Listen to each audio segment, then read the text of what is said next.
Assalamualaikum warahmatullahi wabarakatuh. Kembali lagi di channel Om Bris Official.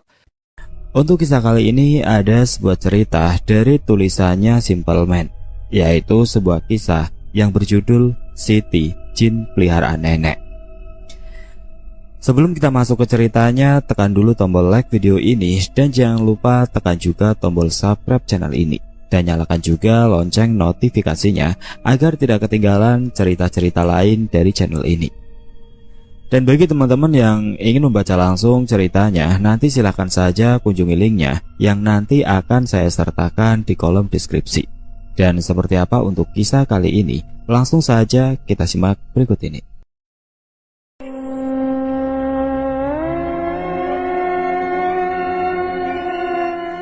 Saya akan ceritakan dengan tempo yang lambat perihal ilmu-ilmu ini. Ada sebuah rumah di salah satu kota besar. Sebut saja begitu, saya malas nyebut lokasi. Karena kota ini cukup familiar bagi orang-orang. Rumah ini besar sekali. Anehnya, dari luar, rumah ini tampak seperti rumah biasa pada umumnya, bahkan cenderung kecil. Saya pun dulu begitu. Setiap kali melintasi rumah tersebut, tidak terlihat tanda-tanda bahwa rumah ini luasnya nyaris 7 kali rumah orang pada umumnya. Benar-benar tidak terduga. Pertama kali saya menginjakan kaki di sana, tentu saja tidak percaya, kaget, dan begitu kagum. Pasalnya tidak ada yang istimewa dari bangunannya. Benar-benar seperti rumah orang pada umumnya. Tapi ini yang masih bikin nyali saya ciut. Sekali saja masuk rumah itu, orang paling tidak sensitif sekalipun pasti merasakan teror ngeri yang masih tersisa di sana. Menceritakan rumah teman saya yang dulu dipasang tumbal karena nenek moyang mereka orang yang kaya raya. Penggunaan tumbal dilakukan untuk melindungi harta benda mereka. Akibat dari pemasangan tumbal itu, membuat aura rumah menjadi gelap. Bila saya diajak ke rumah itu, maka saya bersumpah tidak akan pernah mau. Rumah tempat Nini Towo tinggal sudah membuat saya trauma. Lalu bagaimana dengan rumah yang akan kita ceritakan ini? Rumah ini 10 kali lipat lebih gelap dari rumah itu. Saya tidak pernah melebih-lebihkan sesuatu, terutama bila saya melihatnya langsung. Lalu apa alasannya rumah itu begitu gelap? Jawabannya, karena penghuni sebelumnya yang sudah meninggal pernah ngilmu di tahap yang sudah tidak bisa diobati lagi. Sentuh dia dan nyawa menjadi bayarannya. Mungkin intronya sudah lebih dari cukup. Kita mulai saja ceritanya. Sejujurnya, saya benar-benar akan membawa kalian masuk ke sisi lain dari manusia. Kenapa manusia itu sangat unik? Tidak ada yang bisa menebak jalan pikiran maupun perbuatannya. Bahkan orang yang kalian pandang paling baik sekalipun, di mata orang lain bisa menjadi mimpi buruk terbesar yang bahkan tidak pernah kalian bayangkan sifatnya sebelumnya. Begitu pula dengan Mbak Darsem. Di mata tetangga, beliau adalah wanita tua yang sangat dihormati, disegani, begitu diagung-agungkan. Namun, di belakang semua orang, dia bisa menjadi mimpi buruk bagi orang lain. Tak terhitung seberapa jauh dirinya menekuni seni ilmu hitam. Yang paling tua hanya berbekal darah keturunan yang dimiliki. Dia menenun, menerima sepenuh hati ajaran dari gurunya, sampai di titik tertingginya. Rumahnya selalu didatangi oleh tamu dari berbagai kota untuk meminta bantuan, mulai dari memperlancar rezeki, memuluskan usaha, sampai mencari wangsit untuk masa depan. Suatu hari, ada seorang tamu yang guna meminta bantuan kepada beliau. Mereka datang dari tempat yang jauh. Mbak Darsem menerima dengan senang hati. Meski ilmu hitam beliau masih gemar membantu para tamu-tamunya yang datang. Disinilah ada salah satu tamu yang entah kenapa tertuju pada kuku jari Mbak Darsem yang hitam panjang. Semenjak pertama masuk, ia sudah terganggu. Matanya tidak pernah bisa lepas dari pandangan ke arah kuku jarinya. Suatu waktu setelah pembicaraan mereka selesai, si tamu mempertanyakan kepada Mbak Darsem, untuk apa beliau memelihara kuku jarinya Bukankah lebih baik bila dipotong? Mbah Darsem menanggapi tamu dengan senyuman yang tulus. Ia tidak menjawab, hanya sekedar mengangguk. Lalu setelahnya, Mbah Darsem berpesan kepada mereka, "Hati-hati ya anakku yang di jalan." Para tamu pun pergi, kembali pulang. Ketika mereka melaju di atas jalan tol antar provinsi, mobil yang mereka kendarai digilas truk busuk. Anehnya, dengan keadaan mobil yang nyaris hancur lebur, semua penumpang masih diberi keselamatan, kecuali sang sopir, salah satu tamu yang mempertanyakan kuku jari Mbah Darsem. Beliau tewas dengan kepala terpenggal. Hal yang mustahil terjadi. Bagaimana kepala seseorang bisa terpenggal di dalam mobil? Semenjak itu, tidak ada lagi yang berani mempertanyakan apapun kepada beliau. Di sini, sebutlah beliau Bu Aini. Beliau adalah pengantin dari anak Mbah Darsem, menikah di usia muda karena berjodohan dengan kawan lama Mbah Darsem. Sebutlah Pak Jainuri. Bila Mbah Darsem dikenal dengan ilmu hitamnya, Pak Jainuri adalah kebalikannya. Ketaatan di dalam agama membuat semua orang menghormati beliau dengan gelar haji tersemat di namanya.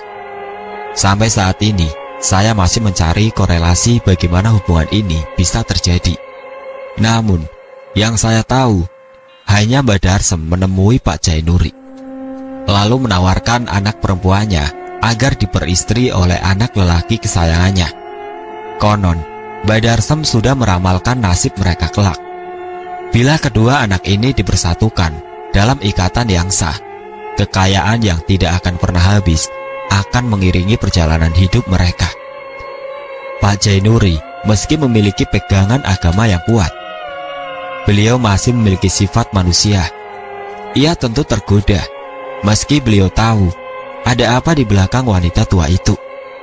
Sebelumnya saya tegaskan, beliau-beliau di cerita ini tidak mengamalkan ilmu kejawen yang biasa saya angkat, melainkan ilmu hitam keturunan dari negara yang, ya kalian tahulah, negara mana yang paling tua peradabannya. Sempat terjadi penolakan dari Bu Aini.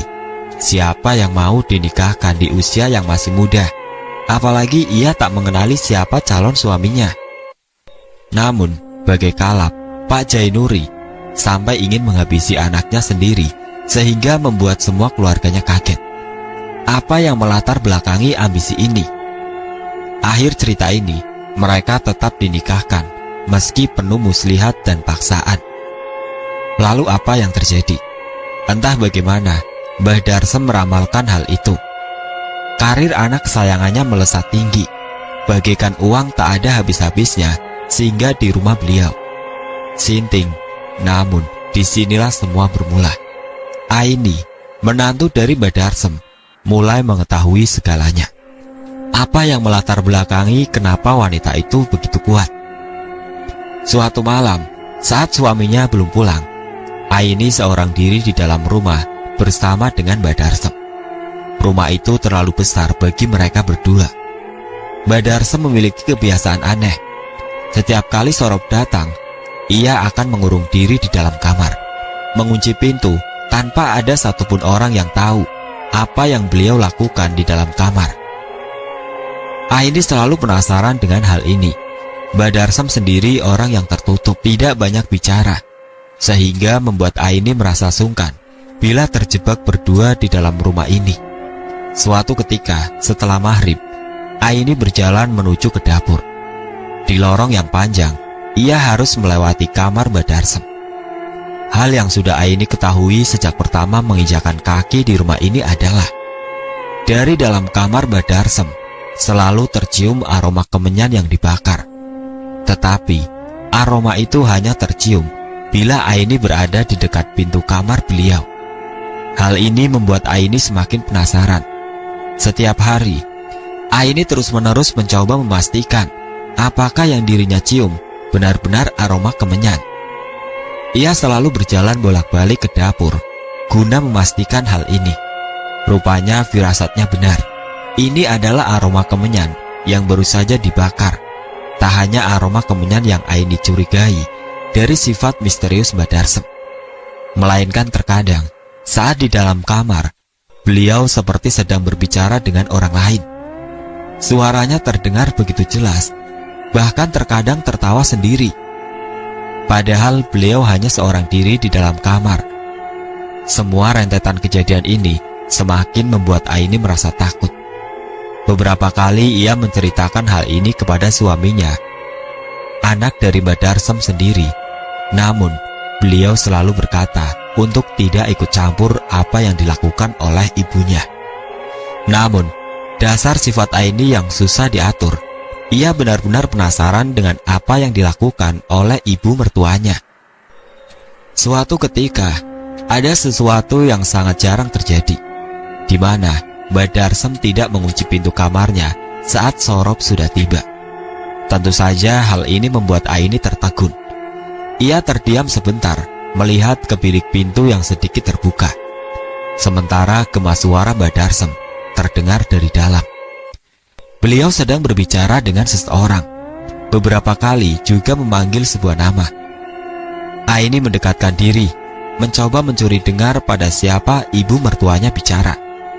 Dengan jelas, beberapa kali Mbak Darsem menyebut nama dari lawan bicaranya dengan panggilan Siti.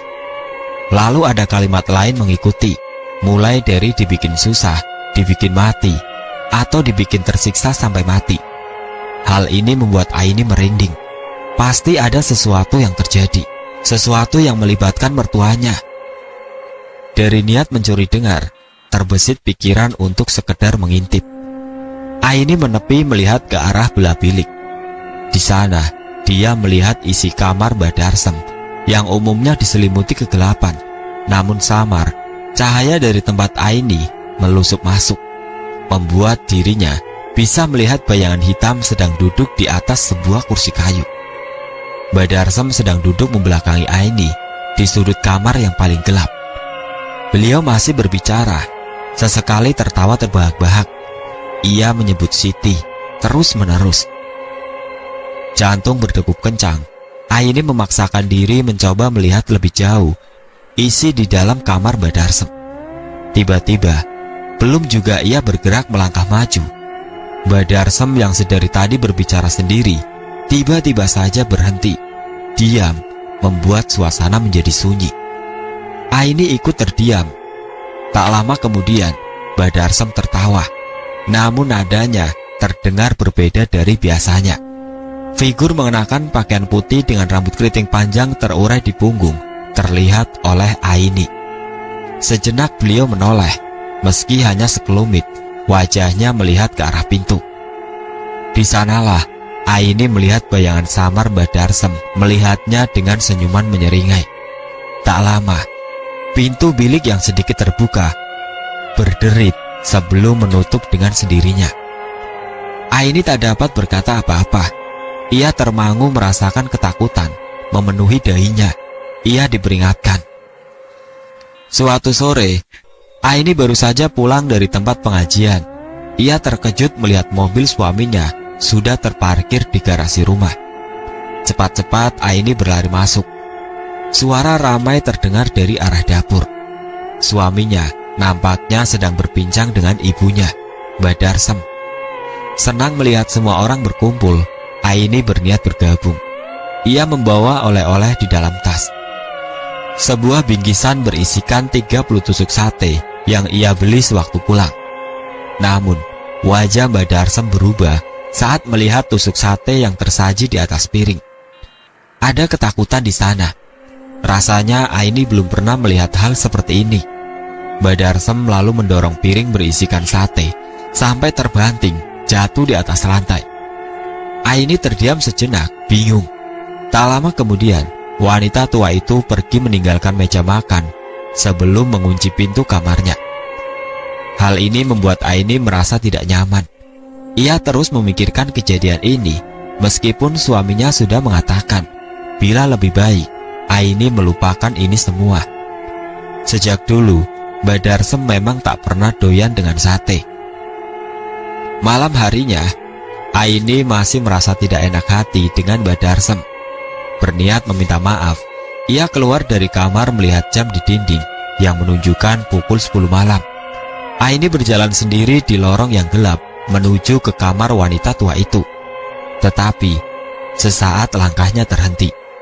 Langkahnya terhenti ketika sekilas ia melihat bayangan melintas di belakangnya, diikuti suara wanita yang sedang tertawa. Aini menoleh, melihat lorong tempatnya berdiri. Tidak ada siapapun, hanya dirinya seorang diri. Dengan jantung berdegup kencang, Aini lalu melanjutkan langkahnya. Ruang tempat kamar Badarsem sudah gelap. Aini berhenti tepat di pintu. Tangannya terangkat, siap untuk mengetuk. Tetapi ada keraguan yang entah kenapa tiba-tiba muncul. Sejenak Aini berpikir untuk mengurungkan niat. Namun kejadian sore tadi benar-benar mengganggu pikirannya. Berkali-kali Aini sudah bersiap untuk mengetuk, namun hatinya seakan menolak keras. Sebelum tiba-tiba dari dalam kamar, Badarsem bersuara lembut kepada Aini. "Masuk aja nak, aku tahu kamu di depan pintu." Aini terdiam mematung. Tak lama ia dorong pintu perlahan, sampai menimbulkan suara berderit. Kamar tempat Badarsem gelap, namun masih ada cahaya selintas dari jendela yang dibiarkan terbuka. Di atas ranjang, terlihat Badarsem sedang menatap dirinya di balik selimut yang membalut badannya. Ia menyeringai, "Kesini nak," katanya sembari melambai-lambaikan tangan. Aini mengangguk lalu berjalan mendekati wanita tua itu. Ini adalah kali pertama bagi Aini melihat isi kamar dari wanita yang terasa asing kehadirannya, meski mereka sudah terikat dalam ikatan keluarga. Dengan hati-hati, Aini berjalan sembari matanya melihat ke sana kemari, memperhatikan setiap detail yang ada di dalam kamar. Entah kenapa, kamar ini memiliki sesuatu yang berbeda dengan kamar lain. Terasa lembab dan dingin. Selain itu, ada perasaan tidak nyaman saat berada di dalamnya. Badarsem tersenyum lebar. Ia menepuk perlahan kasur miliknya, meminta Aini untuk duduk di sampingnya. Aini menurut. Ia berjalan mendekat, sembari matanya masih awas melihat sekeliling. Sebelum pandangan matanya terhenti pada sebuah meja. Aini terdiam melihat sesajen di atasnya. Bagi orang seperti mereka yang memiliki darah keturunan, menggunakan sesajen tentu adalah hal yang ganjil. Benda ini memiliki keterikatan dengan budaya penduduk lokal, yang mana tidak dimiliki dari darah yang ada di keluarganya atau di keluarga suaminya. Lalu, untuk apa semua ini? Tak hanya sesajen yang ada di atas meja, namun tercium aroma kemenyan yang rupanya diletakkan di sudut-sudut ruangan. Aini semakin tidak mengerti ajaran apa yang dipakai oleh mertuanya. Kenapa berbanding terbalik dengan abahnya? Saat itu Badarsem membelai rambut Aini. Aini lalu menjelaskan bahwa ia tidak bermaksud melukai perasaan Badarsem. Ia tidak diberitahu terlebih dahulu oleh suaminya tentang makanan yang tidak disukai oleh beliau. Anehnya, Badarsem tidak menjawab kata-kata Aini. Ia hanya tertawa, terus membelai rambut panjang hitamnya. Wanita tua itu benar-benar terlihat berbeda. Ia seperti bukan Badarsem yang biasanya. Hal ini membuat Aini mulai tidak nyaman. Ia merasa risih dengan bagaimana Badarsem memperlakukan dirinya. Saat ia berniat untuk kembali ke kamarnya, wanita itu menggenggam tangannya, melotot. Tak punya pilihan, Aini menemani beliau. Badarsem mendekatkan dirinya pada tubuh Aini, meletakkan kepalanya ke atas bahunya. Tak lama, wanita tua itu lalu tertawa. Ketika itulah, Aini tiba-tiba teringat dengan suara tertawa yang sebelumnya ia dengar saat dirinya berada di lorong rumah.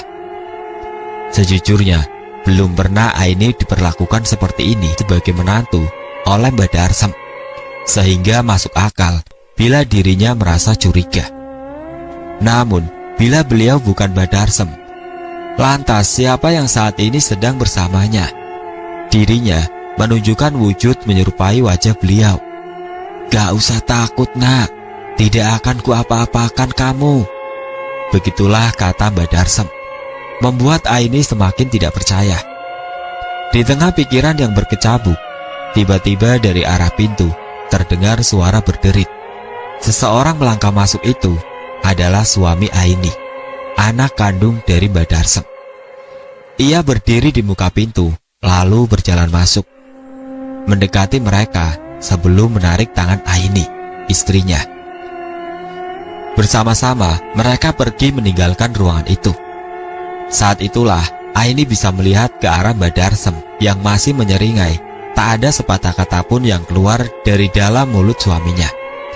Ia seperti tak ingin membahas hal ini. Sesampainya mereka di dalam kamar, pria itu melemparkan HP-nya ke atas kasur sebelum melemparkan diri melanjutkan tidurnya. Aini yang masih aneh mengambil handphone milik suaminya.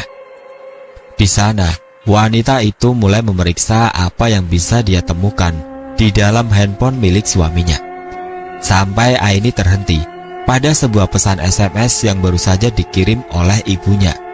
Di sana tertulis, "Jangan biarkan Siti bermain-main dengan istrimu ya nak. Jemput dia sekarang di dalam kamarku, cepat."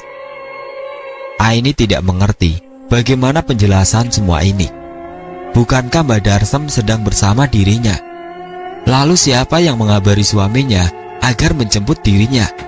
Semenjak saat itu, secara tidak langsung, Aini jadi mengerti bila mertuanya bukan sembarang orang. Hal ini juga menjawab segala pertanyaan. Kenapa rumahnya sering sambang orang meminta tolong dengan berbagai bentuk yang ganjil, seperti ketika Mbak Darsem memberikan lidah kambing kepada tamunya, maka bisa dipastikan tamu yang datang kepada beliau sedang ingin membunuh seseorang dan Mbak Darsem menyanggupinya. Namun berbeda dengan jawaban bila Mbak Darsem sobekan daun pohon jati, itu artinya si tamu yang akan mati sebentar lagi. 2 tahun menjalani bahtera rumah tangga, Aini menyampaikan kepada suaminya bahwa dia baru saja dinyatakan positif hamil. Mendengar hal ini, wajah suaminya tiba-tiba menjadi tegang. Dan secara kebetulan juga, tiba-tiba pandangan mata suaminya melihat ke arah pintu kamar Mbak Darsem. Di sana, mereka melihat wajah Mbak Darsem tersenyum menyeringai kepada mereka sebelum akhirnya menutup pintu kamarnya. Ada yang tidak beres akan menimpa mereka berdua. Suatu malam, saat kehamilan sudah berusia 7 bulan, Aini seorang diri di dalam rumah. Suaminya sudah mengatakan kepada dirinya bahwa Jida, nenek dalam bahasa Arab, akan menjemput dirinya. Ia hanya perlu menunggu sebentar lagi. Sementara suaminya belum bisa pulang, Aini menunggu di teras rumah. Ia merasa tidak nyaman saat berada di dalam, seakan-akan ada yang sedang mengamati dirinya dari suatu tempat yang jauh. Sementara Mbak Darsem pamit pergi sejak 1 minggu yang lalu. Entah pergi kemana, Aini tidak tahu. Hanya dirinya seorang yang ada di sini. Lelah dengan badan yang membawa beban, sementara hari kian bertambah gelap, Aini memutuskan masuk ke dalam rumah. Berniat untuk menyandarkan tubuhnya di sofa ruang tengah, namun tiba-tiba pendengarannya teralihkan pada suara berderit dari pintu kamar Mbak Darsem yang dibuka. Aini tahu kemungkinan bila itu adalah Siti, jin peliharaan yang dipelihara oleh Mbak Darsem. Aini tahu setelah memaksa suaminya sendiri untuk menceritakan siapa yang selalu menemani wanita tua itu. Pasalnya setiap malam, Aini seperti mendengar Mbak Darsem berbicara dengan seseorang. Aini berdiri dari tempatnya duduk, berniat melangkah pergi keluar dari pintu. Namun, secara tiba-tiba, pintu yang seharusnya tidak pernah dirinya kunci, tidak dapat Aini buka. Bahkan ketika ia menggedor-gedor pintu dengan keras, tidak ada satupun orang yang mendengarnya. Aini terjebak. Ia tersudut di belakang pintu, sembari melihat ke arah lorong, tempat sesuatu terlihat sedang merangkak mendekati dirinya. Untuk pertama kali, wanita itu bisa melihat sosok jin yang selama ini menjadi peliharaan Mbak Darsem. Wujudnya tinggi dengan rambut yang panjang sampai menyentuh lantai. Kuku jarinya hitam runcing, sementara wajahnya seperti wanita tua dengan hidung yang panjang. Aini diam pasrah, membiarkan sosok itu menjilati bagian perutnya. Malam sudah larut. Jida dan Abah baru saja tiba. Setelah mesin mobilnya mati, mereka langsung mencari Aini. Namun wanita itu tidak juga ditemukan. Sampai akhirnya terdengar suara wanita yang sedang bersenandung dari dalam kamar Mbak Darsem. Abah dan Jida mendekat, membuka pintu. Di sana, Aini sedang duduk bersenandung seorang diri, sembari membelai lembut perutnya. Jida bersiap berlari mendekati Aini, namun Abah segera menghentikannya. Di bawah kaki Aini, Abah melihat ada sesosok makhluk yang sedang mengendus perut Aini dengan hidung panjangnya. Malam itu, belum pernah Abah semarah ini. Ada alasan yang tidak bisa dijelaskan kepada semua orang. Dasar pemicu dari kemarahan ini, tentu saja siapa yang menyangka seorang mertua bisa melakukan tindakan sekeji ini, memberi makan peliharaannya dengan sukma dari janin yang belum lahir. Beliau meminta Jida yang kebingungan untuk keluar sebentar. Awalnya, Jida tidak mengerti kenapa Abah meminta untuk keluar, padahal jelas-jelas Aini ada di depan mereka, sedang duduk melihat ke arah mereka. Abah tidak mengatakan apapun. Ia masih meminta wanita itu keluar. Tanpa tahu apa yang terjadi, Jida menurut, menutup pintu. Tak lama kemudian, Abah mendekat. Ia berjalan menuju ke tempat anaknya yang sedang tersenyum, membelai perutnya yang sudah membesar. Sementara sosok berhidung panjang itu hanya melotot menatap Abah. Di luar, Jida yang seorang diri berdiri di balik pintu. Tampak mulai sedikit was-was. Ia tahu siapa suaminya. Bila ia menunjukkan gelagat seperti ini, itu berarti ada sesuatu yang tidak beres. Namun apa hubungannya dengan Aini, putrinya, sampai ia merasa belum pernah semerinding ini? Tiba-tiba, suasana di dalam rumah ini terasa benar-benar berbeda. Tak bisa dijelaskan dengan kata-kata. Rumah ini yang seharusnya sunyi, sepi ini, tiba-tiba terasa ramai. Lalu dari jauh, terdengar suara orang-orang sedang berbicara satu sama lain. Suara itu berasal dari taman belakang. Jida berhenti sebentar. Niatnya ia mau mengetuk pintu, bertanya apa yang sedang terjadi. Tapi ia urungkan, takut bila nanti Abah murka kepadanya. Lalu dengan rasa penasaran, Jida berniat menelusuri lorong yang gelap, berjalan menuju ke taman belakang, tempat dia mendengar suara. Melangkah perlahan-lahan, Jida benar-benar menuju ke arah taman.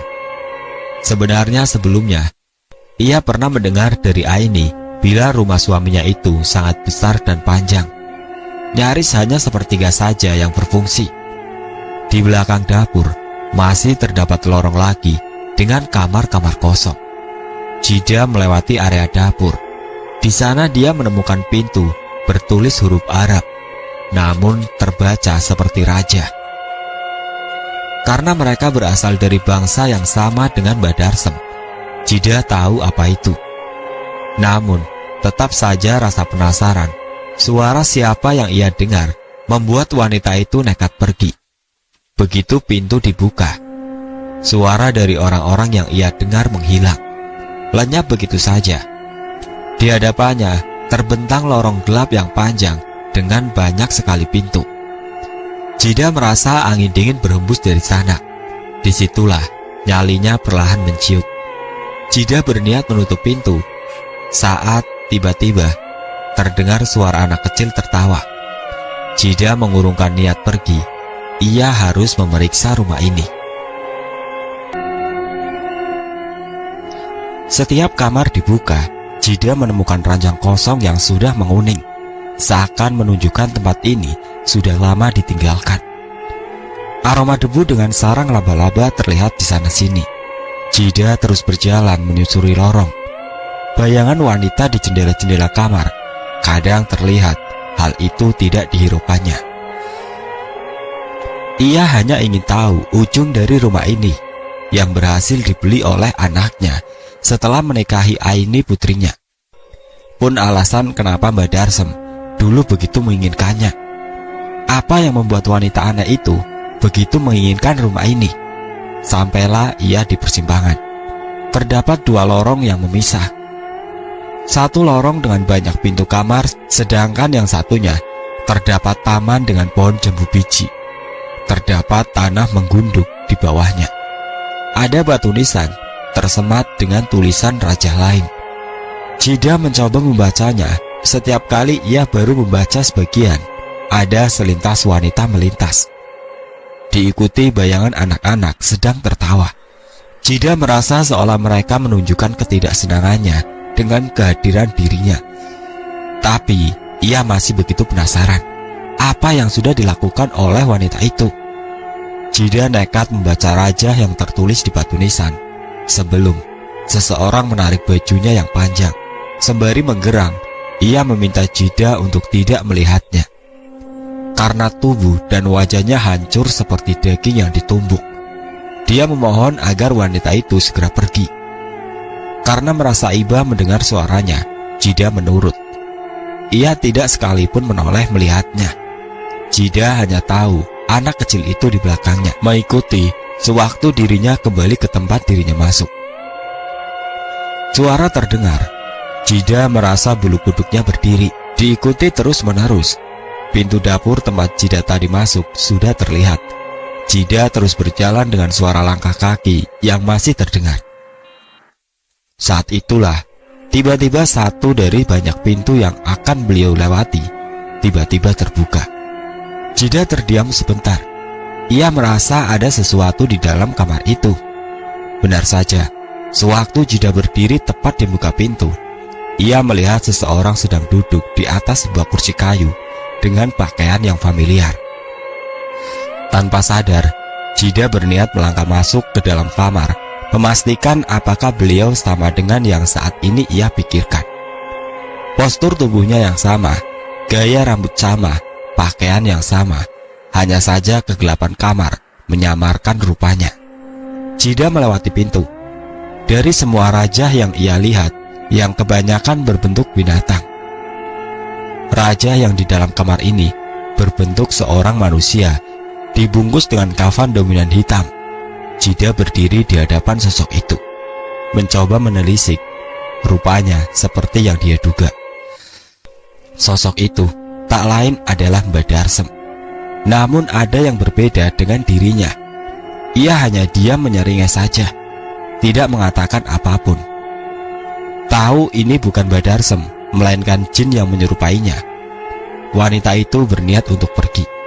Tetapi baru beberapa langkah, pintu kamar menutup dengan sendirinya. Jida terperangkap, berdiri tepat di belakang pintu, menatap Mbak Darsem yang sosoknya mulai menghitam. Leher Mbak Darsem seperti terpenggal. Diikuti tangannya yang menyerupai boneka bergerak maju mundur saat wanita itu berdiri dari kursinya. Itu adalah kali pertama Jida merasa tempat ini tidak layak bagi dirinya. Ia mulai membaca seruhan ayat yang sangat beliau kuasai. Namun sosok yang mendekati beliau pun sama lihai dan fasihnya. Tidak ada satu ayat pun yang terlewat. Jida memejamkan mata, terus melantunkan. Mereka berdua membaca bersama-sama. Hanya saja suara Jida terdengar seperti suara yang hampir saja menangis, terutama saat ia membelainya. Tak lama, pintu lalu terbuka. Wanita itu pergi berlari meninggalkan kamar, diikuti suara tertawa makhluk itu yang seperti sedang menertawakan dirinya. Jida tahu, ia tak sekuat Abah dalam menghadapi makhluk yang seperti ini. Tanpa ragu, wanita itu membuka pintu kamar. Di sana, ia melihat Abah dengan berlumuran darah di perutnya. Aini masih duduk di tempatnya, sementara Abah berada di sudut ruang, menatap Jida dengan wajah mengibah. Saat itulah, Abah mendekati Aini, menarik tangannya, membawa mereka berdua keluar dari dalam kamar. Jida tidak mengerti apa yang baru saja terjadi, namun sesaat sebelum pintu tertutup, Ada suara melengking tertawa. Jida tak bertanya kepada Abah. Ia tak mau harga diri pria itu jatuh. Semenjak saat itu, Aini tidak diizinkan kembali ke rumah itu. Meski suaminya sudah menjelaskan, kali ini ia akan turut menjaganya. Abah menolak keras, mengutuk agar Mbak Darsem yang menemui dirinya bila ingin melihat Aini kembali ke rumah itu. Saat itulah wanita itu akhirnya datang. Abah dan Mbak Darsem sudah lama berteman. Mereka sudah tahu sama tahu. Namun kejadian malam itu tidak dapat dimaafkan. Berkali-kali Abah menasihati Mbak Darsem agar tidak mengikuti jejak gurunya. Tapi tak ada yang lebih keras dari kepala wanita itu. Bahkan saat wanita itu kehilangan kesabaran, di depan Abah, Mbak Darsem berkata, "Kamu ini masih anak kecil, gak usah menasihati lagi. Bila tidak mau, lehermu putus di sini." Abah tertawa. Abah lalu menjelaskan apa yang sudah dilakukan oleh Siti. Namun, Mbak Darsem beralaskan, peliharaannya hanya menjaga Aini dan kandungannya. Tidak ada keinginan bagi dirinya untuk menghabisi keturunannya. Abah tetap saja tidak percaya. Saat itulah Mbak Darsem akhirnya benar-benar merasa tersinggung. Ia berkata kepada Abah bahwa anak yang nanti dikandung oleh Aini akan berjenis kelamin perempuan dan wajahnya akan menyerupai dirinya saat ini. Untuk itu, setiap selepas maghrib, ia akan mengirim peliharaannya untuk menjaga janin dalam kandungan Aini. Apa yang dikatakan oleh Mbak Darsem membuat Abah benar-benar was-was. Setiap selepas maghrib, pintu rumah sudah dikunci, sementara Abah mengaji di ruang tengah. Jida bersama Aini di dalam kamar. Seperti yang dikatakan oleh Mbak Darsem, tiba-tiba suasana rumah ini menjadi berbeda. Lebih dingin, lebih mencekam. Beberapa kali Aini seperti mendengar suara tanah yang digesek oleh sapu lidi. Suara itu berasal dari luar jendela kamar. Anehnya, Jida tidak merasa mendengar suara itu. Aini ingin bertanya, namun ia urungkan. Semakin malam, suara itu semakin intens. Aini pun berdiri melangkah, mendekat ke jendela. Jida yang melihat gelagat Aini yang aneh, mencoba mencegahnya.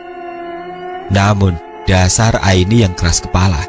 Ia menyibak gorden melihat keluar. Hanya jalanan yang sepi, tanpa ada satupun orang melewatinya. Lantas dari mana suara itu berasal? Aini bersiap membuka jendela, karena rasa penasaran sudah tidak dapat ia tahan lagi. Saat itulah Aini melihatnya. Sebentuk binatang melata dengan bulu hitam merayap pergi meninggalkan rumah Aini. Wanita itu sontak menjerit sebelum kembali menutup pintu. Saat itulah Abah muncul.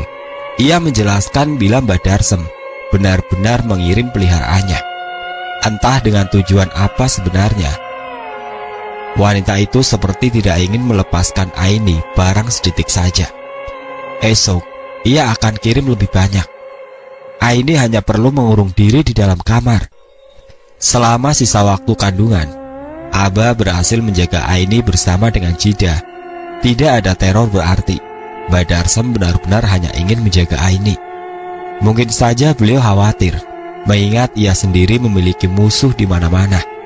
Tetapi, malam kelahiran cucunya, ada satu makhluk yang tidak pernah Abah lihat datang berkunjung. Melihat Aini yang sedang dibantu oleh dokter di sebuah rumah sakit, makhluk itu hanya berdiri di sudut ruangan. Abah meminta dokter agar diizinkan tidak jauh dari putrinya. Namun dokter menolak, sehingga Abah hanya pasrah. Melihat makhluk yang setinggi 3 meter itu melihat Aini dengan lidah menjulur panjang. Di luar, Abah bersama Jida dan suami Aini. Wajah mereka terlihat gelisah. Tidak ada kehadiran Mbak Darsem, karena konon beliau takut dengan tempat seperti rumah sakit. Hanya beberapa menit saja. Lalu terlihat dokter keluar mengabarkan bila Aini berhasil melewati persalinannya. Bahkan wajah dokter terlihat bingung. karena belum pernah ia membantu persalinan secepat dan semudah ini. Cepat-cepat mereka masuk. Abah melihat makhluk itu menyeringai. Di tangannya berlumuran darah. Abah berusaha tidak memperhatikan. Mereka fokus dengan jabang bayi yang rupanya benar-benar perempuan, seperti apa yang dibilang Mbak Darsem. Saat melihat wajahnya, semua orang terdiam. Mata, hidung, bibirnya yang mungil benar-benar menyerupai beliau. Semenjak kelahiran anak pertama Aini, Mbak Darsem sedikit berubah dalam memperlakukan dirinya. Ia lebih sering tertawa dan berbicara dengannya. Rasa sayangnya kepada anak itu benar-benar begitu besar. Tetapi ini semua masih awal, karena pokok masalah cerita ini akan kita mulai. Suatu malam, Aini sedang tidur bersama dengan suaminya. Tiba-tiba ia terbangun setelah bermimpi buruk tentang darah yang ada di mulut seorang wanita setinggi 3 meter. Di tangan wanita itu ada tubuh Aziza, bayi yang baru saja dia lahirkan. Kepala Aziza sedang dikunyah. Aini begitu terguncang. Ia sontak melihat ke tempat di mana Aziza seharusnya berada.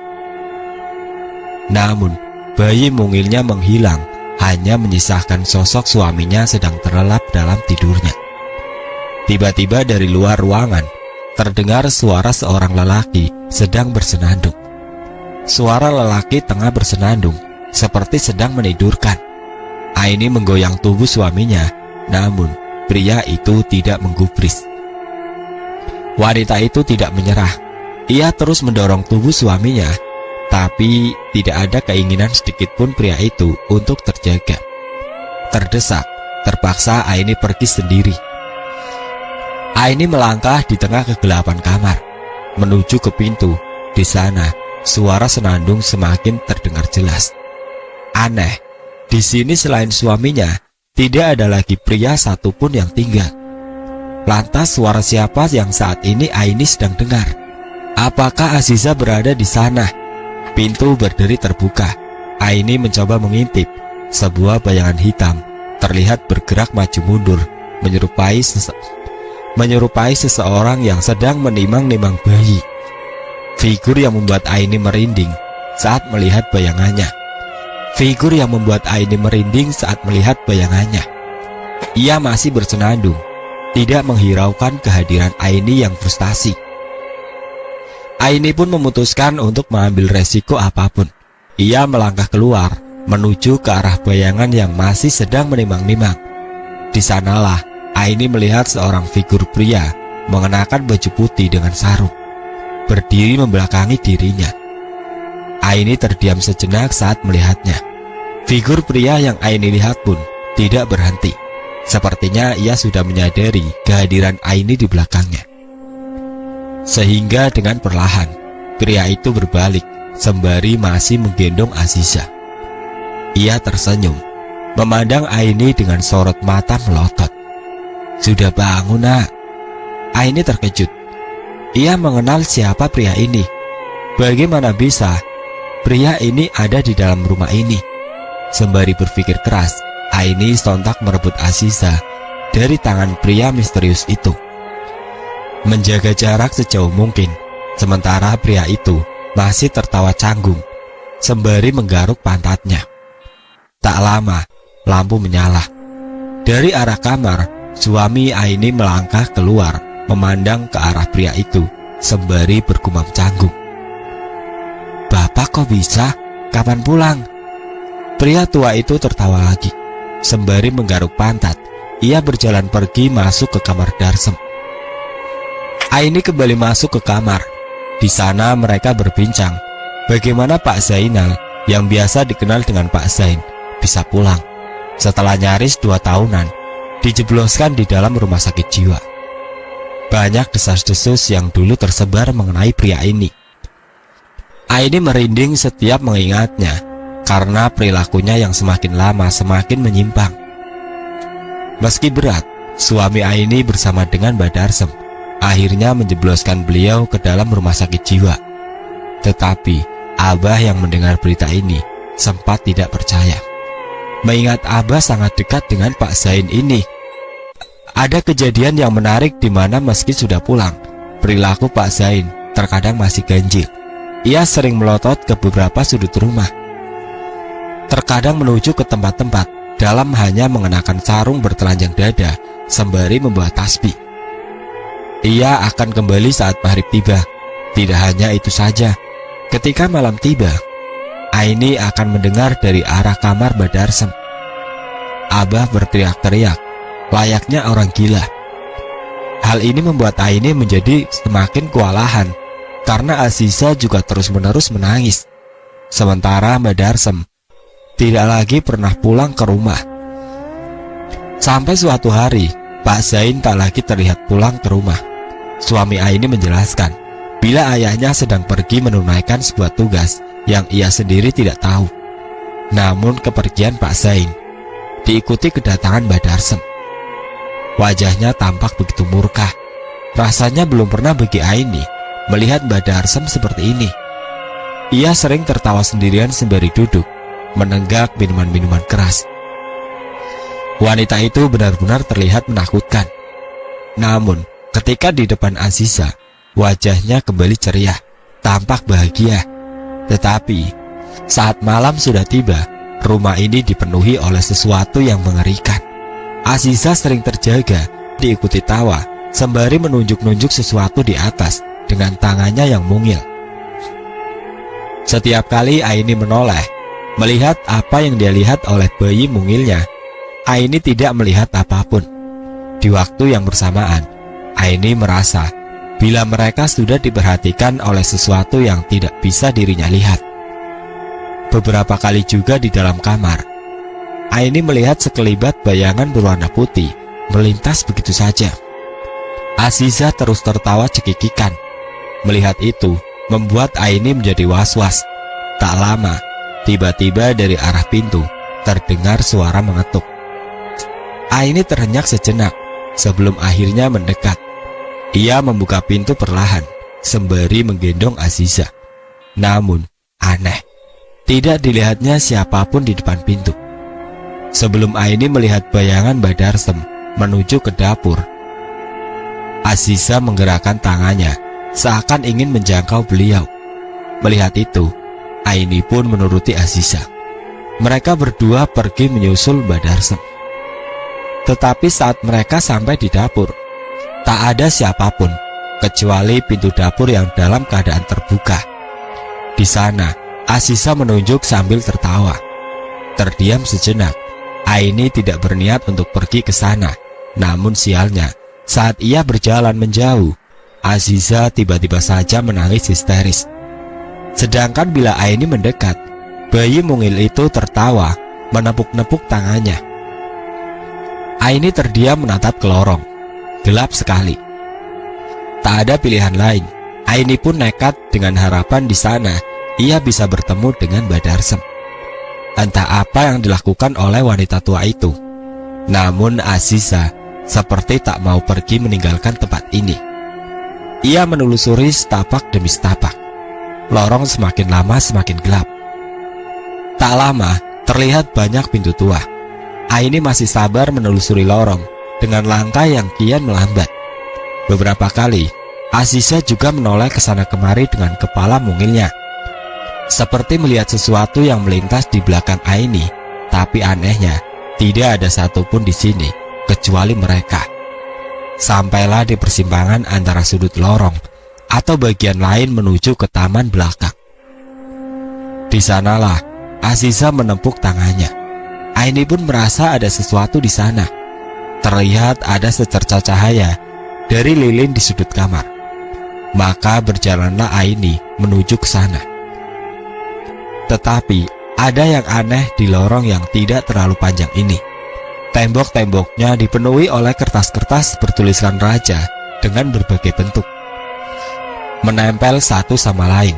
Bahkan terkadang kertas-kertas itu menumpuk, seakan lorong ini tidak boleh untuk didekati. Anehnya, Aziza bertambah senang. Aini tertuju pada salah satu raja yang terbentuk dari seorang lelaki telanjang dengan tanduk dan taring. Aini dapat membaca dengan jelas raja tersebut. Ada sebentuk kalimat tentang nama jin yang dulu pernah dirinya dengar dari Abah. Bulu kuduk wanita itu berdiri. Aini berniat untuk kembali. Anehnya, Aziza seperti tahu apa yang akan dilakukan oleh ibunya. Ia mulai berteriak, merengek, menangis, bahkan sampai hati menjerit serta meronta, membuat ibunya tidak punya pilihan lain selain berjalan sampai ke sudut pintu dan membukanya. Sampailah ia di sudut lorong. Aini berdiri di depan pintu, melihat satu rajah yang tertulis dengan jelas untuk tidak pernah membuka pintu ini. Aini melihat Aziza yang tertawa cekikikan. Wanita itu mendorong perlahan. Lantas derit suara pintu terdengar, diikuti suara tertawa parau. Aini melihat sebuah ruangan kosong dengan sebatang lilin yang diletakkan di tengah-tengah ruang. Tidak ada apapun lagi kecuali satu ranjang tua yang berada di sudut tembok. Di atasnya terlihat sesuatu yang menggumpal, tertutupi oleh selembar kain berwarna putih. Aini tidak tahu apa itu. Dasar sudah sejauh ini, Aini yang awalnya ragu berada di tempat ini, tiba-tiba saja tubuhnya bergerak dengan sendirinya. Ia begitu penasaran, kenapa tidak ada yang pernah sampai ke tempat ini? Apa yang sedang disembunyikan oleh Mbak Darsem? Aini berdiri di depan selembar kain putih. Sembari menggendong Aziza, satu tangan Aini menarik selembar kain. Terlihat sesuatu yang familiar mulai terlihat jelas. Ketika kain sudah tersibak, Aini melangkah mundur. Jantungnya berdebar-debar dengan kencang. Ia tidak percaya Mbak Darsem menyembunyikan hal sinting seperti ini. Aini melihat seorang anak muda yang kemungkinan berusia 16 tahun, terbujur kaku dengan wajah pucat. Sialnya, anak muda itu dalam kondisi mata terbuka lebar. Aini menjerit, namun Aziza tertawa. Sebelum di balik pintu, berdiri sosok yang dirinya kenal, Mbak Darsem. Ia menatap Aini. Aziza nampak sumringah melihat Mbak Darsem. Tapi Aini menyadari sesuatu. Memang Mbak Darsem sangat menyayangi Aziza, melebihi siapapun. Tetapi Aziza tak pernah menunjukkan respon yang sama pada neneknya ini. Kecuali yang di depan pintu bukanlah Mbak Darsem yang sebenarnya. Seperti sadar dengan gelagat Aini, sosok yang menyerupai Mbak Darsem itu tertawa, lalu menundukkan wajah. Saat itu, kedua tangannya lalu mulai merobek kulit wajahnya sendiri. Sembari punuknya terbungkuk, ia berdiri setinggi 3 meter, sampai wajahnya tak nampak terhalang kusen pintu. Itulah kali terakhir Aini melihat wujud yang menyerupai Mbak Darsem, karena setelahnya ia dicengkram dari belakang oleh anak muda itu. Ia menahan tubuh Aini.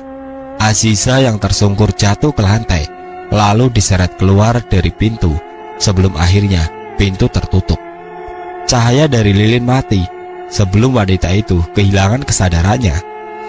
Ia sempat mendengar suara Aziza sedang tertawa terpingkal-pingkal dari balik pintu, diikuti senandung nyanyian yang pernah ia dengar dari mulut Pak Zainal. Senandung mereka terdengar sama persis. Pelan-pelan semua menjadi gelap. Aini terbangun di atas ranjang kamar miliknya. Kepalanya terasa seperti dihantam oleh benda yang keras. Tak lama terlihat sosok suaminya sedang duduk di samping. Melihatnya dengan sorot mata khawatir. Tak lama wanita itu mencoba mengingat kembali apa yang baru saja terjadi dengan dirinya. Ketika ingatan Aini mulai kembali, tiba-tiba dengan wajah panik, ia berteriak kepada suaminya. Ia melihat jasad anak laki-laki di kamar belakang. Lalu anak mereka Aziza diambil oleh makhluk yang menyerupai Mbak Darsem. Aini tampak seperti orang kesetanan. Suaminya hanya menatap Aini dengan sorot mata bingung, seperti tidak mengerti kata-kata yang keluar dari mulut istrinya. Ia mencoba menenangkan Aini dengan menyuruhnya agar kembali istirahat. Mungkin saja Aini lelah karena beberapa hari ini Aziza juga tampak rewel. Tapi Aini tidak menyerah. Ia masih mencoba meyakinkan suaminya bahwa ia melihat sesuatu yang sinting di belakang rumah ini. Tetapi tetap saja, suami Aini tampak tidak percaya. Dengan nada putus asa, lantas Aini lalu bertanya dengan nada suara yang keras, "Di mana Aziza kalau begitu?" Tak lama kemudian, dari arah pintu, terlihat seseorang melangkah masuk. Di tangannya, ia sedang menggendong Aziza yang sedang terlelap dalam tidur. Ia menatap Aini sembari mengatakan, "Ada apa sih? Masih pagi sudah ramai." Aini melihat Badarsem. Melihat Badarsem, Aini langsung tersentak. Ia segera berdiri, lalu merebut Aziza dari tangan wanita tua itu. Tidak lama, Aziza terbangun. Sebelum mulai menangis, Aini tak lagi peduli. Di dalam kepalanya, semua sudah kacau. Namun, satu yang Aini yakini, semalam ia tidak bermimpi. Sembari menenangkan Aziza, Aini menjauhi Badarsem. Suaminya tampak bingung dengan sikap istrinya yang tiba-tiba saja seperti ini. Disitulah Aini mengatakan bahwa di kamar belakang, ia melihat seorang anak lelaki terbujur kaku di kamar belakang, tempat Badarsem biasa berada. Badarsem hanya diam saja sewaktu Aini mengatakan semua itu. Sudut bibirnya juga tersungging beberapa kali, menyerupai seseorang yang sedang meremehkan orang lain. Suaminya berdiri, mencoba menenangkan, namun Aini menolak. Tak lama kemudian seorang melangkah masuk ke dalam kamar Aini. Terhenyak dalam diam ketika melihat seseorang yang melangkah masuk adalah anak lelaki yang Aini lihat terbujur kaku di kamar belakang. Ia tampak biasa saja, tak ada yang aneh dengan tubuhnya. Badarsem lalu menjelaskan bila anak ini adalah pasien biasa yang datang kepadanya. Meski Badarsem kemudian menjelaskan setiap detail apa yang ada di sana, sampai siapa anak ini, Aini masih merasa janggal dengan ceritanya. Banyak pertanyaan di dalam benaknya. Suatu hari, Pak Zain pulang. Untuk pertama kali, Pak Zain dan Badarsem saling berhadapan. Suasana di dalam rumah menjadi semakin tidak nyaman. Kamar tempat Badarsem biasanya tidak lagi ditinggali. Wanita tua itu kini memilih pindah ke kamar belakang, sementara Pak Zain tetap ada di dalam kamar miliknya. Sesuatu seperti akan sambang ke rumah mereka. Aini bisa merasakan. Di suatu malam, Aini tak kunjung bisa tidur karena Aziza anaknya juga tengah terjaga. Matanya terbuka lebar, sementara di sampingnya suami Aini sudah terlelap tidur. Tiba-tiba dari luar kamar terdengar suara-suara ramai langkah kaki berlalu lalang, membuat Aini tampak penasaran. Wanita itu ingin sekali melihat apa yang sedang terjadi. Sejak kehadiran Pak Zain di rumah ini, Aini selalu merasa dirinya tidak lagi bisa tenang. Ditambah Badarsem juga terlihat semakin aneh. Ia sering datang membawa anak-anak muda berusia kisaran 15 sampai 18 tahun. Kejanggalan lain yang Aini lihat juga perihal penampilan Badarsem. Ia tak lagi pernah mengikat rambutnya, melainkan dibiarkan terurai dengan panjang rambutnya yang nyaris menyentuh lantai. Badarsem membiarkan rambutnya begitu saja. Matanya seperti orang yang tidak pernah tidur. Berbeda dengan Badarsem, Pak Zain tampak lebih segar. Ia sering tertawa sendiri sambil mengangkat kakinya di ruang tengah, seperti ada yang membuatnya senang. Tetapi baik Badarsem dan Pak Zain tak ada yang saling berinteraksi meskipun mereka suami istri. Badarsem selama berminggu-minggu terus membawa anak-anak muda. Mereka dibawa masuk sebelum malam, pergi keluar saat fajar datang. Aini tidak pernah tahu apa yang sebenarnya Badarsem lakukan.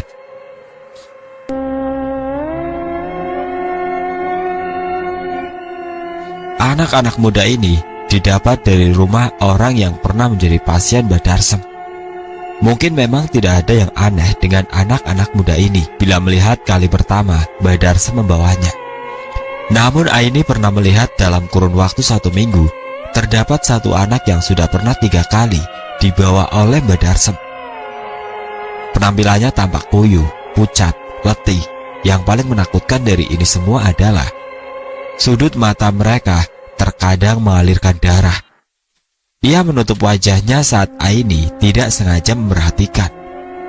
Mbak Darsem hanya tersenyum menyeringai kepada dirinya saat melihat wanita tua itu sedang mengantarkan bocah-bocah itu pergi. Ada satu kejanggalan lain yang Aini sadari tentang Mbak Darsem. Saat ini beliau lebih sering lapar. Pernah Mbak Darsem murka mendorong meja atau membanting piring di dapur hanya karena tidak ada makanan. Padahal pagi tadi Mbak Darsem sudah menghabiskan ayam utuh seorang diri. Aini benar-benar kebingungan dengan perubahan sikap wanita tua itu. Terkadang saat Aini tak lagi punya opsi memasak makanan untuk beliau karena membutuhkan waktu yang tidak sebentar, tiba-tiba pandangan wanita tua itu teralihkan pada kucing-kucing liar yang biasa lewat depan rumah. Wanita tua itu akan memungutnya, lalu membawa masuk binatang itu ke kamar belakang. Aini tidak pernah tahu apa yang diinginkan Mbak Darsem dengan binatang itu. Namun firasatnya mengatakan, ini bukan hal bagus. Karena sepanjang perjalanan, wanita itu bergumam sembari tertawa gila. Yang jelas, perubahan sikap Mbak Darsem benar-benar berbanding terbalik dengan perubahan sikap Pak Zain yang semakin lama terlihat semakin baik. Ia tak lagi bertelanjang dada, melainkan mengenakan pakaian-pakaian bagus dan harum, bersih, tak seperti Pak Zain yang pertama Aini lihat. Aini mulai membuka pintu. Ia mencoba melihat kegelapan ruang tengah. Terlihat bayangan sosok wanita sedang duduk di atas sofa. Membelakangi dirinya, tidak hanya satu sosok saja yang Aini lihat, melainkan beberapa lagi di sudut-sudut. Wajah mereka tidak dapat Aini lihat dengan jelas. Saat itulah suaminya menarik lengan Aini. Ia berkata bahwa lebih baik tidak ikut campur pertempuran antara bapak sama ibunya, bila tak mau terseret dalam pertikaian mereka berdua. Aini mengangguk. Untuk kali ini, dia menurut. Sebelum mereka menutup pintu, sosok di balik sofa menoleh melihat ke arah mereka. Wajahnya sama persis dengan sosok berhidung panjang yang menjilati kandungannya dulu, Siti. Untuk apa makhluk itu di sana? Semenjak perkataan suaminya, Aini tak lagi peduli dengan apapun yang terjadi di rumah ini. Berbulan-bulan ia lewati sampai Aziza bertambah dewasa dan mampu mengatakan sesuatu sebagai ucapan pertamanya. Sebagai anak pertama, tentu kalimat pertama yang keluar dari mulutnya menjadi bagian yang paling dinantikan. Ia menyebut Siti sebagai kalimat pertama sembari memandang sosok yang ada di belakang Aini. Bocah itu tersenyum sembari menepuk-nepuk tangannya. Aini berusaha tidak memperdulikan lagi kehadiran makhluk yang bersemayam di dalam rumah ini.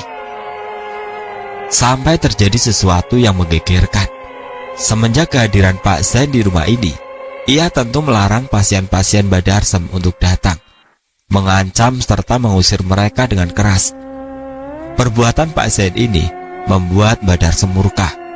Suatu siang, Mbak Darsem menjerit histeris di dalam kamar. Aini dan suaminya yang terkejut lantas mendatangi mereka. Di sana, Pak Zain sedang tidur dengan posisi bersantai, sementara Mbak Darsem melotot dengan wajah letih. Entah apa yang sedang mereka bicarakan. Mbak Darsem terlihat lebih jauh berbeda dari kali terakhir Aini melihatnya. Kulitnya putih sampai urat ototnya terlihat. Matanya merah seakan pembuluh darahnya pecah. Dari selah kuku jarinya meneteskan darah yang mengotori lantai rumah. Pak Zain tampak tenang. Ia hanya tertawa sambil berkata, "Mau apa kamu? Gak usah nekat melawan suamimu ini. Sudah bertobat saja. Sudah tua kamu." Mendengar itu, Mbak Darsem lalu pergi. Tetapi entah Pak Zain sadar atau tidak, Mbak Darsem sempat tersenyum mengerikan ketika ia berbalik. Berjalan dengan langkah kaki tertatih, sewaktu meninggalkan ruangan ini, wanita itu sepertinya sedang mempersiapkan sesuatu. Aini merasa tidak tenang. Ia berkata kepada suaminya untuk membawa Aziza pergi saja ke rumah Abah. Namun sang suami berkata, Bila tidak ada yang perlu dikhawatirkan, apa yang Aini lihat sudah sering terjadi, pertengkaran biasa antara suami istri. Namun tetap saja Aini gelisah. Firasatnya berkata bila akan terjadi sesuatu yang gawat. Aini mondar-mandir sembari menenangkan Aziza. Belum pernah anak ini menangis selama ini. Saat itu suaminya berkata, bila nanti sore dia pergi, katanya ibunya ingin dia bertemu seseorang. Mendengar itu Aini sontak murka. Aini langsung melangkah pergi. Ia melewati suaminya yang masih mencoba menghentikannya. Sewaktu melewati ruang tengah, Aini terhenyak melihat Badarsem sedang duduk. Matanya terlihat letih, nafasnya tersegal. Sambil tersenyum, ia berkata kepada Aini, "Jangan pergi ya." Aini tidak bisa menjawab. Badarsem lalu berusaha berdiri meski terlihat susah payah. Belum pernah Aini melihat wanita tua itu semenderita ini. Di bibirnya ada luka borok. Ia mendekati Aziza, membelai kepala anak itu yang menangis semakin kencang. "Nanti Simba datang ya, Nduk." Suaminya benar-benar pergi. Selama matahari tenggelam, Aini mengurung diri di dalam kamar, mengunci pintu. Ia berusaha menenangkan Aziza yang masih menangis. Aini benar-benar frustasi. Sebelum dari arah pintu, tiba-tiba terdengar suara Pak Zain memanggil-manggil nama Aini. "Nak, kenapa pintunya dikunci? Bapak ingin bicara sesuatu. Penting ini buat anakmu juga. Lihat, dia menangis terus." Aini hanya diam saja di balik pintu. Ia benar-benar bingung. Lama tak digubris oleh Aini, Pak Zain hanya berpesan kepada Aini, "Kalau butuh sesuatu, Bapak ada di kamar ya, Nak. Bapak merasa gak enak saja sama Aziza. Ya sudah kalau begitu." Suara langkah kaki Pak Zain pergi terdengar. Berjam-jam kemudian, Aziza sudah mulai tenang. Aini menidurkan bayinya di atas ranjang, sementara dirinya mondar-mandir merasa ada yang membuat dirinya tidak tenang.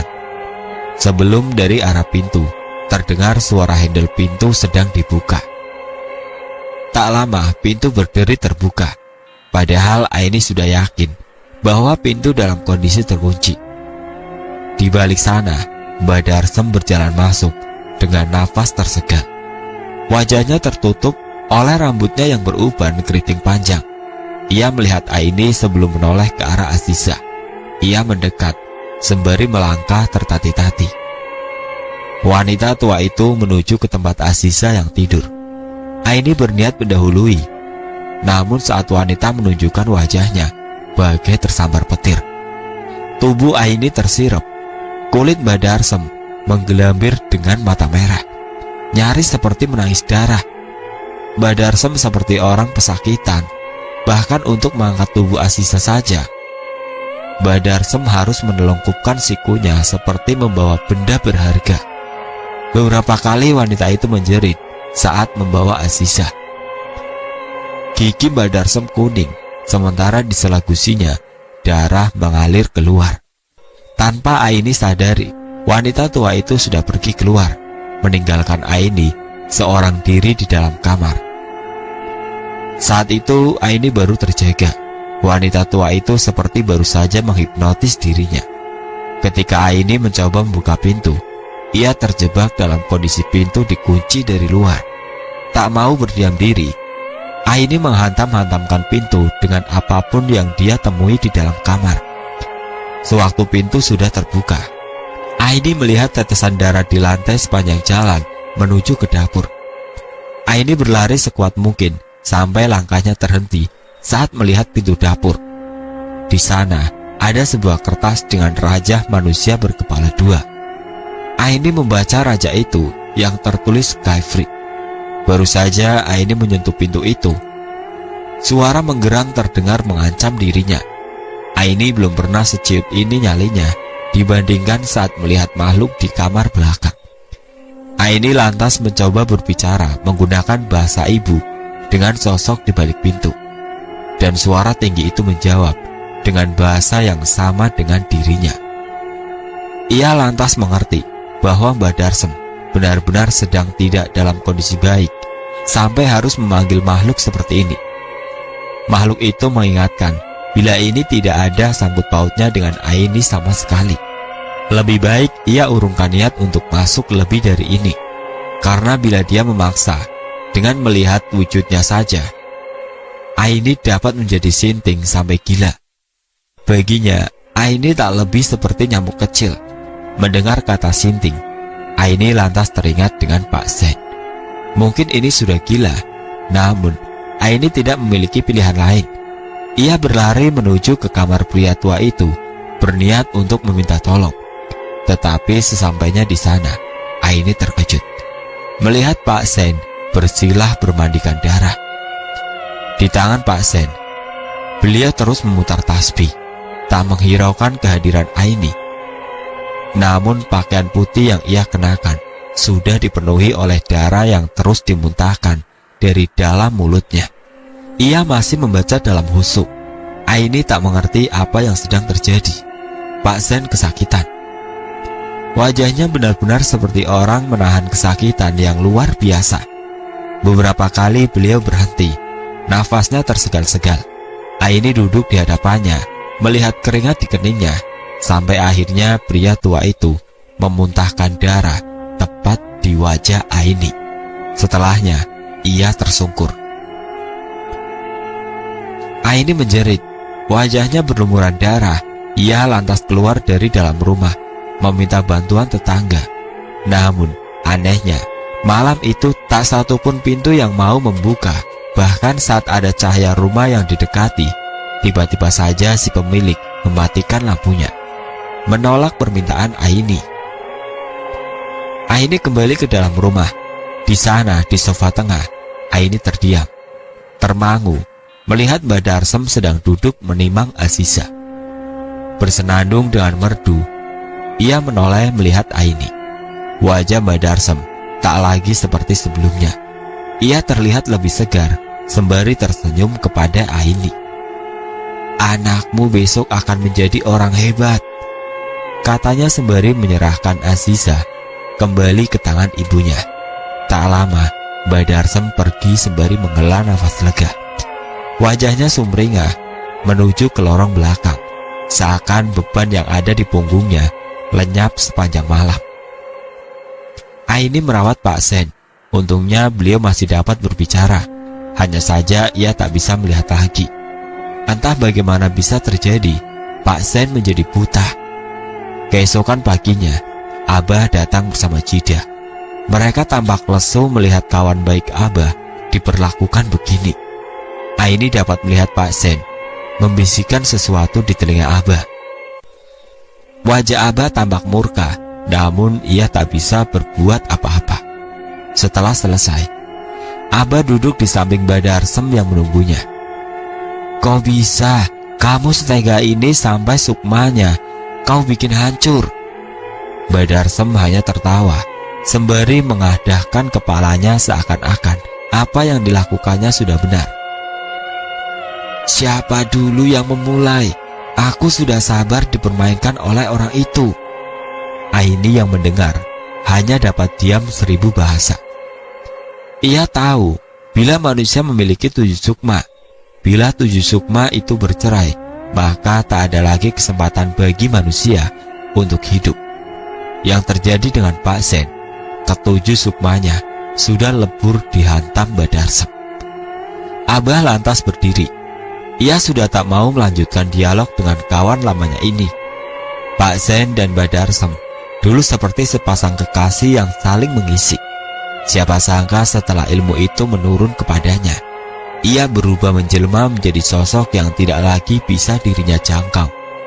Tetapi sebelum Abah pergi, Mbak Darsem tiba-tiba mengingatkan, "Mas, saya ingatkan, jangan nekat seperti suamiku.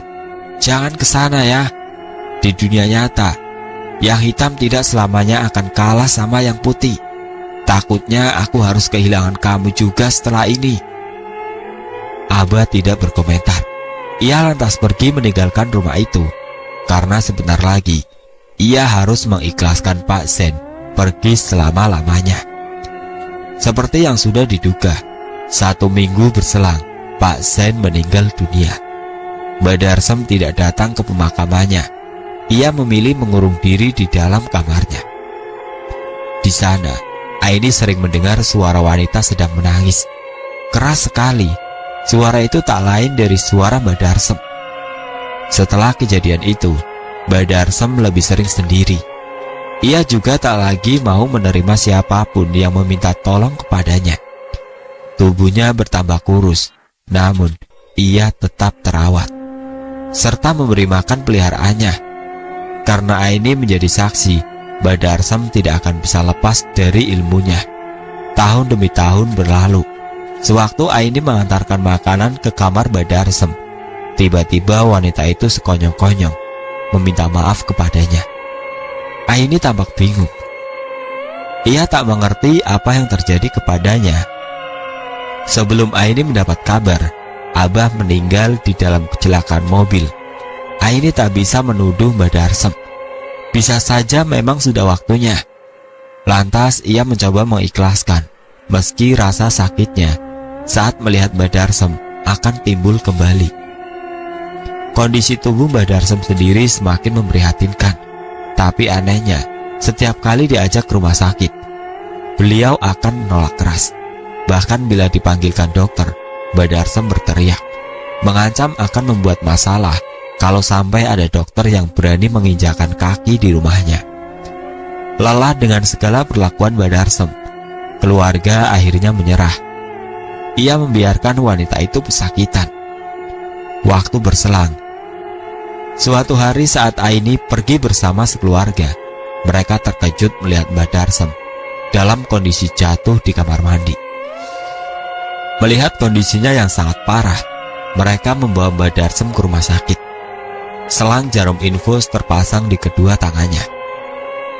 Saat dirinya tersadar, Mbak Darsem benar-benar terkejut melihat jarum yang terpasang di kedua tangannya. Ia sangat murka. Ia terus-menerus menjerit. Seluruh keluarga berusaha menenangkan beliau, namun Mbak Darsem terus mengatakan kata-kata kasar. Keluarga pun akhirnya membiarkan. Aini merasa iba. Ia belum pernah melihat Mbak Darsem selemah ini. Suatu pagi, ia menjemput Aziza di sekolahnya. Sudah lama sekali Mbak Darsem tidak bertemu dengan Aziza. Di kamar rumah sakit saja, Mbak Darsem terus memanggil-manggil nama cucu kesayangannya. Namun saat itu, tidak ada angin, tidak ada hujan. Aziza tiba-tiba mengatakan sesuatu yang membuat Aini terdiam. Sebentar lagi nenek juga meninggal kok, untuk apa dijenguk? Katanya dengan ekspresi datar. Benar saja, selang beberapa waktu, Aini mendapat kabar dari suaminya bila Mbak Darsem sudah menghembuskan nafas terakhirnya. Aini terdiam melihat anaknya yang masih menatapnya dengan ekspresi datar. Ia tidak tahu apakah yang baru saja diucapkan oleh Aziza kebetulan semata. Tidak ada yang tahu.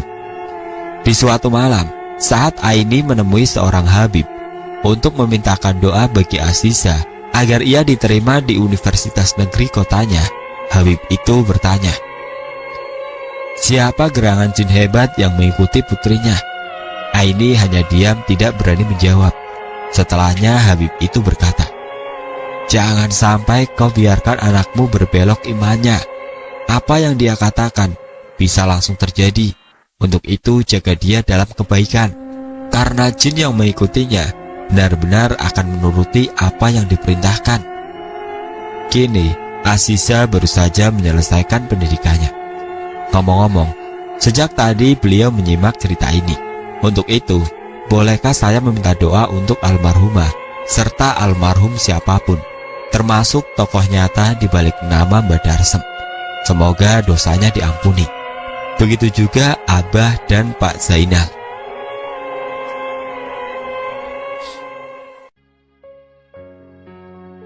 Oke teman-teman, sekian untuk cerita kali ini. Bagaimana menurut kalian tentang kisah ini? Tulis komentar kalian di kolom komentar. Dan bagi teman-teman yang baru bergabung, jangan lupa untuk like, komen, share, serta subscribe channel ini. Dan nantikan kisah-kisah horor berikutnya. Wassalamualaikum warahmatullahi wabarakatuh. Assalamualaikum warahmatullahi wabarakatuh. Kembali lagi di channel Om Bri.